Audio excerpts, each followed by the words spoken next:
America के गांधी कहे जाने वाले doctor Martin Luther King Junior का एक कोट है, justice too long delayed is justice denied, जिसका हिंदी तजुर्बा है न्याय में बहुत ज्यादा देरी न्याय न मिलने के समान है।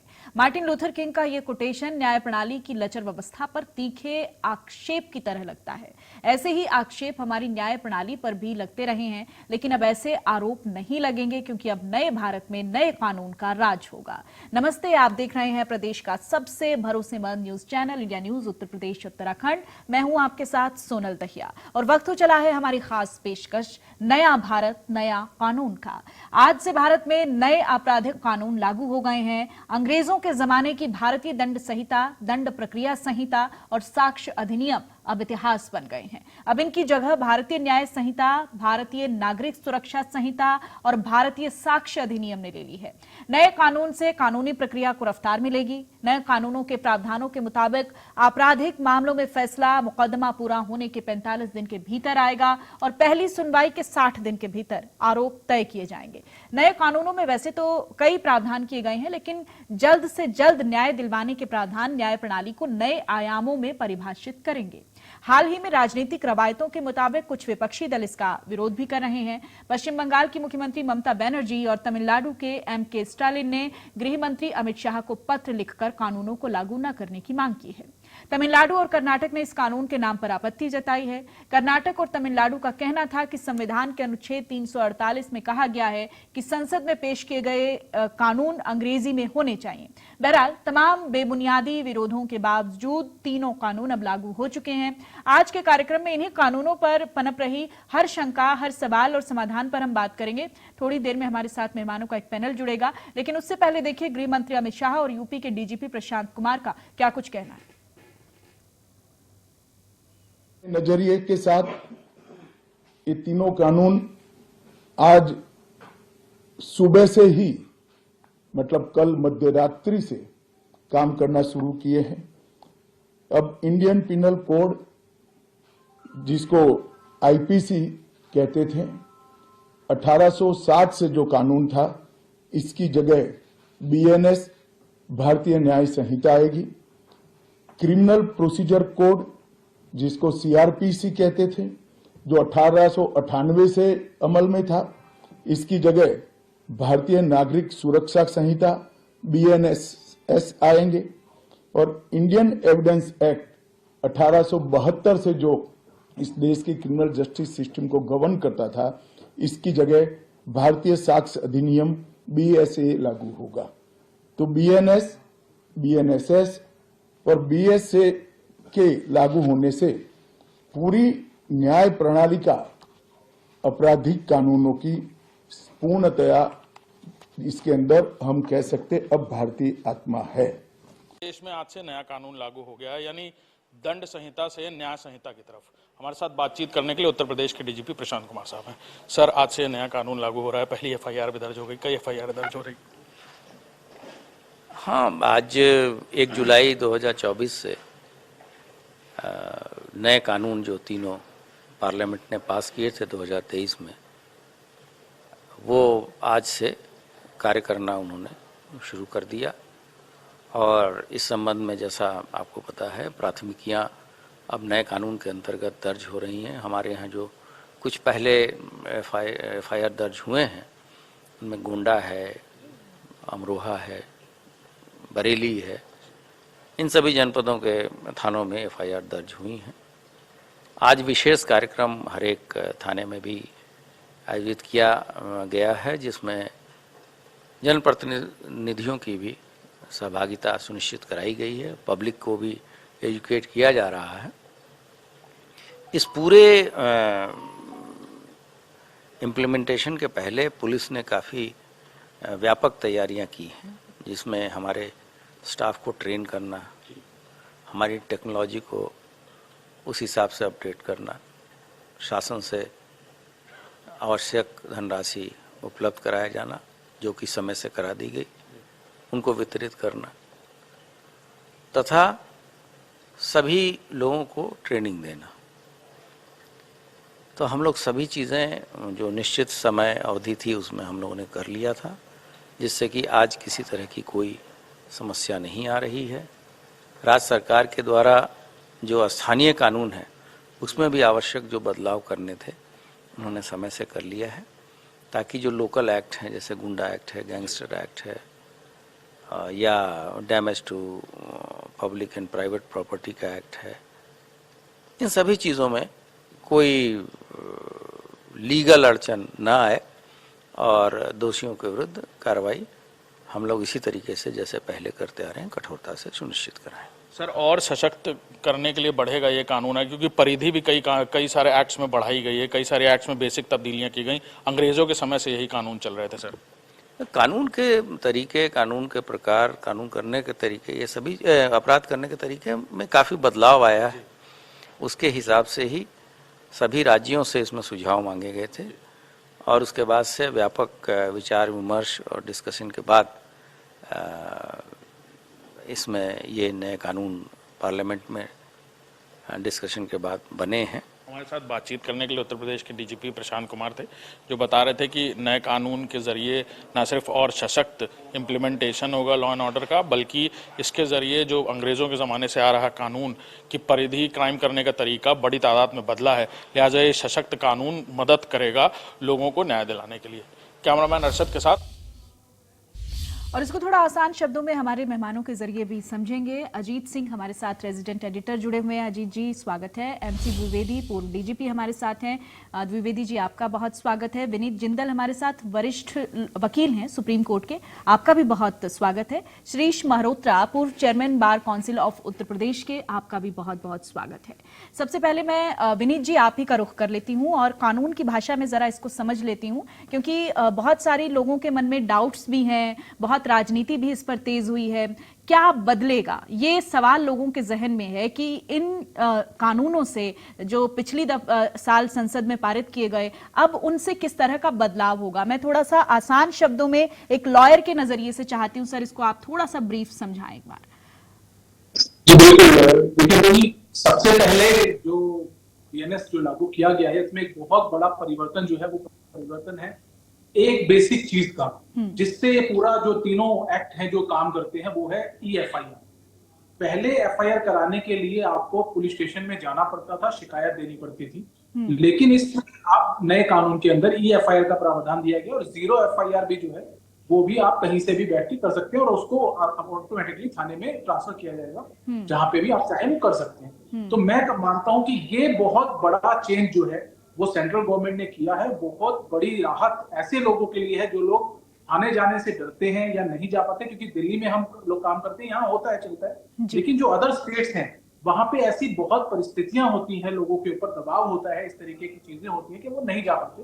तो मुझे लगता है EFIR का बहुत बड़ा चेंज जो है इसके अंदर किया गया है। दूसरी चीज है साइंटिफिक एविडेंस और इलेक्ट्रॉनिक एविडेंस को लेकर, किस तरह से जो साइंटिफिक एविडेंस कलेक्ट किए जाएंगे और इलेक्ट्रॉनिक एविडेंस को किस तरह से पेश किया जाएगा और कैसे उनका रखा जाएगा कोर्ट के सामने। तो प्रोसेस के अंदर जो चेंज किया गया है वो बहुत जरूरी था, क्योंकि समय के साथ अपराध करने की प्रवृत्ति बदली है, बिल्कुल अपराध करने का तरीका बदला है, और जिस तरीके से अपराधियों ने अपने आप को मॉडर्नाइज किया उसी तरीके से हमारे कानूनों को भी मॉडर्नाइज करने की जरूरत है, वो भी हमारे जो भारतीय प्रशासन है उसको देखते हुए।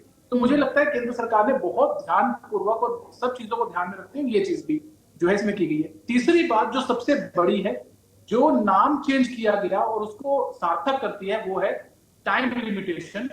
हर चीज की टाइम लिमिटेशन रखी गई है कि कितने समय में जो FIR होगी, उसके बाद चार्जशीट फाइल होगी, उसके बाद जो डिस्पोजल होगा। विनीत जी, ये मुझे लगता है कि भारत के लोगों के लिए सबसे बड़ी दुविधा भी थी। There is a long list of cases which are pending in the courts, और ये सबसे बड़ी लोगों के मन में एक दुविधा थी कि भाई वो अपना केस फाइल करवाएं या ना करवाएं, पहले ही फेहरिस्त इतनी लंबी है। तो वो भी कहीं ना कहीं एक डाउट क्लियर होगा लोगों का और एक विश्वास, एक फेथ डेवलप होगा। जी बिल्कुल होगा। इसमें मैं कहूंगा कि कानून बनाने का काम, क्योंकि थोड़ा सा अलग जाके बात करूंगा, कानून बनाने का काम तो हम लोगों ने कर दिया और मैं कहता हूं बहुत बड़ा और बहुत अच्छा स्टेप है, लेकिन इसके साथ साथ अब बहुत बड़ी जरूरत है हमारे जुडिशियल सिस्टम में, और साथ साथ हमारी इन्वेस्टिगेशन जो एजेंसीज हैं, पुलिस डिपार्टमेंट है स्टेट्स के अंदर, उसमें बहुत बड़ी जरूरत होगी आपको चेंजेस करने की, क्योंकि बहुत सारे इक्विपमेंट्स, बहुत सारे तरीके की एक्सपर्टीज और जुडिशरी के अंदर जिस तरह से भर्तियां होनी चाहिए जजेस लोअर कोर्ट में, वो बहुत बड़ी एक हम कहें कि जिम्मेदारी होगी स्टेट गवर्नमेंट्स के ऊपर, जो हाई कोर्ट्स है वहां की, उनके ऊपर, कि इस बात को जो सेंट्रल गवर्नमेंट ने किया है, समय पे सबको समाधान मिले, न्याय मिले, उस बात को सार्थक करना अब उनके हाथों में है, उन स्टेट बिल्कुल, कहीं गवर्नमेंट्स ना के कहीं, हाथों और में। ये नीड ऑफ द आवर भी था। सही कह रहे हैं आप। एमसी द्विवेदी जी, आप पूर्व डीजीपी रहे हैं, आपने तो बहुत सारे केसेस सॉल्व किए होंगे और पूरी एक फेरिस्त देखी होगी ऐसे केसेस की भी जिनको बहुत साल लग जाते हैं लेकिन वो सॉल्व नहीं हो पाते हैं। अब इन कानूनों के जरिए आप किस तरह का बदलाव देख पा रहे हैं सर? देखिए, सबसे अच्छी बात इन कानूनों में यह है कि ये नागरिक केंद्रित है और पीड़ित केंद्रित है। जब FIR लिखाना अब आसान हो गया, जो अगर कोई आदमी अरेस्ट फोटोग्राफी की जाएगी जिसमें से कोई गलत बात पुलिस वाले उसमें डाल ना सके नई चीज, और ये पीरियड फिक्स कर दिया गया कि कितने दिन में चार्जशीट लग जाएगी, नहीं तो 90 दिन में दोबारा इन्फॉर्म करना होगा कि कितनी प्रगति हुई है। तो इस तरह से ये बहुत ही नागरिक केंद्रित है। दूसरी बात यह है कि अभी तक 30-40 साल ट्रायल में लग जाते थे और प्रायः गवाह नहीं आ पाते थे। अब क्योंकि ये डिजिटलाइजेशन अगर हो जाएगा और ये परमिशन हो गई है कि बिना गवाह के हाजिर हुए ऐसे ही उससे डिजिटल माध्यम से उसके दी जा सकती है गवाही, उससे बहुत आसानी होगी।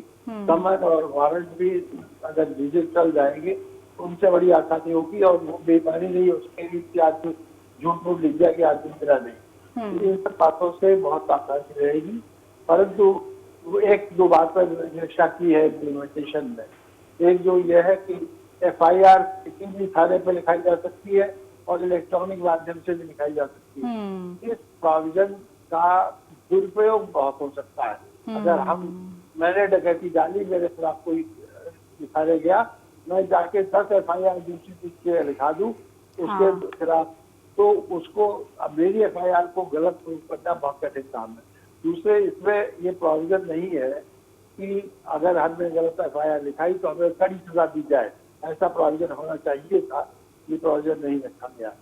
तो कुछ ऐसी गंदियां हैं, लेकिन फिर भी डिजिटल होने की वजह से और जो आदमी गिरफ्तार होता है उसके नागरिक अधिकार की सम्मान करने की वजह से ये कानून बहुत अच्छे हैं। इससे शीघ्रता भी होगी ट्रायल में और इन्वेस्टिगेशन में, और साथ ही साथ में कॉन्फिडेंस बढ़ेगा पब्लिक का कानूनी प्रक्रिया में। जी बिल्कुल। अजीत प्रताप सिंह जी, आपने लोगों से उनकी ओपिनियन भी जानी होगी, उनसे बातचीत की होगी, क्योंकि प्रशासन की तरफ से कहा जाता है कि इम्प्लीमेंटेशन में कोई दिक्कत नहीं आएगी, लोगों तक इसकी सुलभ जानकारी पहुंचाई जाएगी। अब चूंकि ये कानून इम्प्लीमेंट भी हो चुके हैं, कितना लोग अवेयर हैं इसको लेकर और उनकी क्या ओपिनियंस आ रही हैं सर? देखिए, बिल्कुल सोनल, जो नया कानून 163 साल पुराना कानून खत्म किया गया है, और देखिए थोड़ा सा इसके बैकग्राउंड में जाना होगा। कई सारी धाराएं बदल गई हैं। जो 420 धारा होती थी उसको 318 कर दिया गया। अगर आप 302 की बात करें उसकी भी धारा बदल दी गई। लोगों का सीधे तौर पर कहना है कि देखिए, जो बात आपने शुरुआत में कही जब डिबेट शुरू हुई कि देर से मिला न्याय भी अन्याय के बराबर हो जाता, तो ये कानून कहीं ना कहीं आम लोगों के लिए अच्छा होगा। आम लोग उससे काफी खुश हैं, क्योंकि देखिए आप FIR करेंगे तो आपको 3 दिन के अंदर जाके हस्ताक्षर करना है। इसके साथ ही जो धाराएं हैं, जो खंड बांटे गए, वो आपके लिए, अगर कोई जो महिला से जुड़ा मामला है, रेप से जुड़ा मामला है, तो उसमें आपको किस तरह से विवेचना करनी है, किस तरह से उस चीजों को पारदर्शी करना है।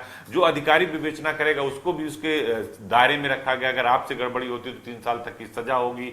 जो 7 साल से ऊपर के अपराधी हैं उनके खिलाफ भी कार्रवाई होगी। तो 173 के तहत FIR दर्ज होगी। तो निश्चित तौर पर आप ये जानिए सोनल की इस जो BNS है या BNS SS है, दोनों जो भारतीय दंड संहिता या जो भारतीय दंड संहिता दोनों जो धाराएं हैं BNS SS की, तो उसके तहत कहीं ना कहीं आम लोग उससे ज्यादा खुश हैं, क्योंकि उनको लगता है कि बहुत सारे केसेस अदालतों में सबसे ज्यादा पेंडिंग है। आप देखिए श्री मेहता साहब जुड़े हैं, अभी बार काउंसिल के पूर्व अध्यक्ष हैं, वो भी और इस पर प्रकाश डालेंगे सोनल। तो ये कहीं ना कहीं जो आम लोग हैं वो इससे जरूर खुश नजर आ रहे हैं। देखिए, उत्तर प्रदेश के DGP ने बाकायदा एडवाइजरी जारी की। 6 जुलाई को इंदिरा गांधी प्रतिष्ठान में इसी को लेकर एक अवेयरनेस को लेकर एक कार्यशाला जो है आयोजित की गई। इसमें खुद चीफ मिनिस्टर उत्तर प्रदेश के योगी आदित्यनाथ मौजूद रहेंगे, DGP SS होम मौजूद मौजूद रहेंगे। तो आप इस बात से अंदाजा लगाइए कि जो 163 साल पुराना अंग्रेजों के जमाने का जो कानून था उसमें बदलाव किया गया, और पब्लिक की सुविधाओं को देखते हुए अगर 15 साल से कम उम्र का बच्चा है, 60 साल से अधिक का सीनियर सिटीजन है, गंभीर रोग से ग्रसित है, कोई मामला होता है तो उसे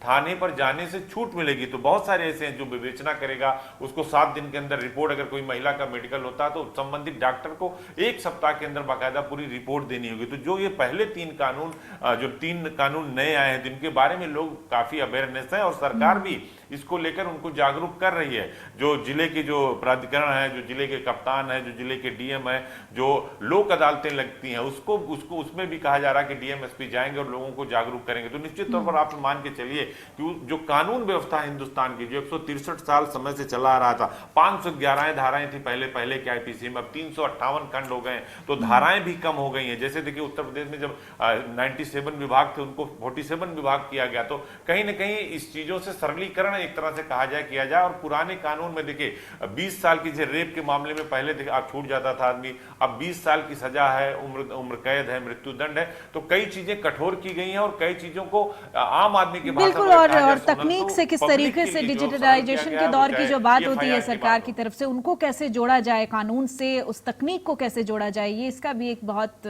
सही उदाहरण है। श्रीश मेहरोत्रा जी भी हमारे साथ जुड़े हुए हैं, पूर्व चेयरमैन है bar council of Uttar Pradesh के। सर, बहुत सारे लूप हॉल्स का जिक्र भी आ रहा है कि कुछ ऐसी कमियां हैं, खामियां हैं जिनको दुरुस्त होना चाहिए। साथ ही साथ विनीत जी जिस तरीके से जिक्र कर रहे थे कि बहुत सारे ऐसे स्ट्रॉन्ग पॉइंट हैं इन कानूनों के भीतर, अभी एक पूरी विवेचना हमारे रेजिडेंट एडिटर ने भी की। तो आपको क्या लगता है सर, आपकी नजर में इन कानूनों को आप किस तरीके से देख रहे हैं? मैं ये बताना चाहूंगा कि जैसे आपने आईपीसी का नाम बदल के किया भारतीय न्याय संहिता, तो न्याय वर्ड का बड़ा महत्व है, इसको हमें जरा समझना पड़ेगा। एक्चुअली कानून के 2 रूप होते हैं, एक होता है जस और एक होता है लेक्स। अब जस का मतलब है कि जस्टिस करना जी, और लेक्स का मतलब है केवल डिस्पेंसेशन करना, मतलब जो कानून में लिखा है उसको ग्रामेटिकली केवल उसे फॉलो कर लेना। जज जो है वो महान दैवीय कार्य है, और जस्टिस तभी हो सकता है जब आप नेचुरल जस्टिस के सिद्धांतों का अनुपालन करेंगे। अब ये जो 160-163 सालों की बात हो रही है, इसके संदर्भ में एक बात जानना बड़ा जरूरी है कि जब मैकॉले ने आईपीसी को ड्राफ्ट किया तो अंग्रेजों के सामने जो कॉलोनियल रूल की बात होती है, उनके सामने केवल 2 मकसद थे। पहला था स्टेटस को बनाना जी, कि हम लूट खसोट करते रहे, हम भारत का धन ड्रेन ऑफ वेल्थ करते रहे, और यहाँ पे लोग विद्रोह ना करें और स्टेटस को में बंधे रहें। और दूसरा, हम ज्यादा से ज्यादा रेवेन्यू यहाँ से उगा कर अपने देश में भेज सकें। तो पूरी प्रक्रिया, चाहे वो एविडेंस एक्ट हो और चाहे वो आईपीसी हो जी, उन्होंने इस तरीके से बनाई। अब मैं एक आपको एग्जांपल देना चाहूंगा, थोड़ा कम इसके बारे में बोला जाता है, मैं प्रोफेसर भी रहा हूँ लॉ में, और वो आपके समझाने के तरीके से लग भी रहा है सर। जी मैडम जी, तो मैडम ये समझना पड़ेगा कि जैसे हम लोगों ने चोरी को डिफाइन किया, आपको जान के आश्चर्य होगा कि चोरी ओनरशिप के खिलाफ अपराध नहीं है, चोरी अपराध है आपके पोजेशन के खिलाफ। मतलब अगर जिसकी लाठी और जिसकी भैंस वाली चीज को चरितार्थ करे कोई जना लाठी के जोर पे यदि आपकी भैंस को ले गया, तो अब आप उससे भैंस अगर वापस छीन के ले आएंगे तो आप चोर हो जाएंगे। जी, बिल्कुल। तो इस चीज को समझना पड़ेगा कि स्टेटस को कॉलोनियल रूल में तो मजबूरी हो सकता था। सुप्रीम कोर्ट ने एक केस में कहा कि इन कानूनों को रीड्राफ्ट करने की जरूरत है। केंद्र सरकार ने मलीमत कमेटी को बनाया, उसकी रिकमेंडेशंस को फॉलो करके उनको अडेप्ट करके पार्लियामेंट में रखा गया। जरा सी मेरा ये मानना है कि जब आप 150 साल पुरानी लीगेसी जी, और आईपीसी जैसी लीगेसी, एविडेंस एक्ट जैसी लीगेसी, जब आप दोबारा जब उनका ताना बाना बुन रहे होते हैं, हाँ, तब ऐसे में इस चीज की जरूरत रहती है कि आप उसको कंसेंसुअल करें। हाँ, पार्लियामेंट से विपक्ष का चले जाना, उसके बारे में मैं कोई टिप्पणी नहीं करूंगा। हाँ, अच्छा, अब हमसे ये कहा जाता है, हम लोगों ने एक PIL सुप्रीम कोर्ट में डाली। इस पर राय मशवरा लिया जाना चाहिए था। आप ये मैडम राय मशवरा लिया गया। मैं जो बात कह रहा हूँ मैं और थोड़ा टेक्निकली आपको बता दूं। देखिए एक चीज समझिए आप कि एक मैक्सिम है लॉ की, इग्नोरेंशिया जूरिस नॉन एक्सक्यूजेट। मतलब कानून में ये कह के कि आपको मालूम नहीं था कानून, आप बच नहीं सकते। हाँ। अब कानून तो आपने रातों रात बदल दिया जी। तो अब ऐसा ना हो कि जबर माने और रोने ना दे वाला चीज सामने आ जाए कि हम अभी सब 150 साल पुराना, जिसके बारे में मैं ये समझता हूं, मैं कोई दावा नहीं करता ना उसकी कोई जरूरत है, कि शायद अधिवक्ता भी, शायद पुलिस के सीनियर ऑफिसर्स भी कुछ टेक्निकलिटीज समझने में हम लोगों को समय लगेगा। ओके। तो कुछ बिंदु जिस तरीके से सर टेक्निक से जोड़कर इन कानूनों को देखा जा रहा है कि मैडम वो स्वागत योग्य है, वो स्वागत योग्य है। हाँ। और ठीक है, बहुत सारे अभी बॉटलनेक्स हो सकते हैं, बिजली की कमी हो सकती है, डाटा प्रोलिफरेशन की कमी हो सकती है, इंफ्रास्ट्रक्चर की कमी हो सकती है, लेकिन कोई तो शुरुआत करता, कभी तो शुरुआत करता, और ये दिक्कतें तो हमेशा रहती। तो मैं समझता हूँ वो तो एक स्वागत योग्य कदम है। आपने वीडियोग्राफी कराना कंपलसरी कर दिया 7 साल से ज्यादा पनिशमेंट वाले अपराधों में। आपने ये जरूरी कर दिया कि 35 मामलों 35 सर्कमस्टांसेस में आपने टाइम लिमिट लगा दी। हाँ। जो मैं समझता हूँ इन चेंजेस का सबसे बड़ा एक उत्कृष्ट जो है उपहार है इन कानूनों का। अच्छी बात को हम एक्सेप्ट करने में कोई दिक्कत नहीं है। हाँ। परंतु जैसे आप FIR कितने टाइम में करेंगे, आपका इन्वेस्टिगेशन कितने टाइम में खत्म हो जाना है, और आपकी चार्जशीट कितने दिन में आ जाएगी, आप डिसीजन कितने दिन में देंगे, प्ली बार्गेनिंग कितने टाइम में होगी, महिला के साथ जो उसकी मेडिकल रिपोर्ट है वो कितने दिन में आ जाएगी। तो ये बहुत अच्छी शुरुआत है आपने, लेकिन कुछ चीजें इनमें देखनी पड़ेंगी। ये ठीक है कि justice delayed is justice denied, मेरे जुड़ने से पहले ये बात शायद कही गई है, मैंने अंदाजा लगाया है, लेकिन मैं इसका दूसरा सिक्के का दूसरा रूप जरूर बताना चाहूंगा कि justice hurried is justice buried. इतनी तेजी ना करिए कि पता चले कि अब आप मान लीजिए। चलिए, तो आपको लगता है कि कुछ तेजी रही है, इस पर और थोड़ा रिव्यू होना चाहिए था और थोड़ा वक्त लेना चाहिए था? मुझे बिल्कुल ऐसा लगता है, और मैं एक प्रैक्टिसिंग एडवोकेट हूं, मैं जानता हूं कि आने वाले समय में कुछ खामियां निकल कर आएंगी जिनके चलते इसमें अमेंडमेंट जुडिशियल इंटरप्रिटेशन जो कुछ किए गए, जैसे हैंडकफिंग को लेके सुप्रीम कोर्ट ने कुछ नॉर्म्स दिए कि आप इन केसेस में वो करेंगे और कोर्ट की अनुमति से करेंगे। तो इसमें आपने पुलिस को राइट्स दे दिए, आपने सेक्शन 172 जोड़ा। ठीक है, ठीक है। विनीत जी, बहुत छोटा सा कमेंट आपसे चाहूंगी, बहुत छोटा सा, सर टाइम नहीं है मेरे पास। जी सोनल जी, देखिए मैं सिर्फ इतना कहना चाह रहा था कि कमियां और खामियां ये समय के साथ ठीक हो जाएंगी, लेकिन जो स्टेप वो स्टेप बहुत बड़ा है। और मुझे लगता है कि इम्प्लीमेंटेशन जो है वो अब जिम्मेदारी है, और जिम्मेदारी को निभाने की जो समय है वो स्टेट गवर्नमेंट्स का। मुझे लगता है कि स्टेट गवर्नमेंट को अब आगे बिल्कुल अब देखना होगा कि एडमिनिस्ट्रेशन और स्टेट गवर्नमेंट अपनी जिम्मेदारी को किस तरीके से निभाता है। बहुत बहुत शुक्रिया सर हमारे साथ जुड़ने के लिए, आप सभी का बहुत बहुत शुक्रिया। कुछ तकनीकी बातें भी हमने जानी, और जिस तरीके से कहा जाता है कि कोई भी कदम जब उठाया जाता है तो उसमें कुछ खामियां भी होती हैं, कुछ कमियां भी होती हैं, समय के साथ वो दुरुस्त भी होती हैं और कई बार बहुत ज्यादा भी होती चली जाती हैं। तो अब देखना होगा कि 3 नए कानूनों के इंप्लीमेंटेशन की बात तो बहुत जबरदस्त तरीके से कही जा रही है प्रशासन की तरफ से, सरकारों की तरफ से, लेकिन अब आगे इसका क्या रूप देखने को मिलता है फिलहाल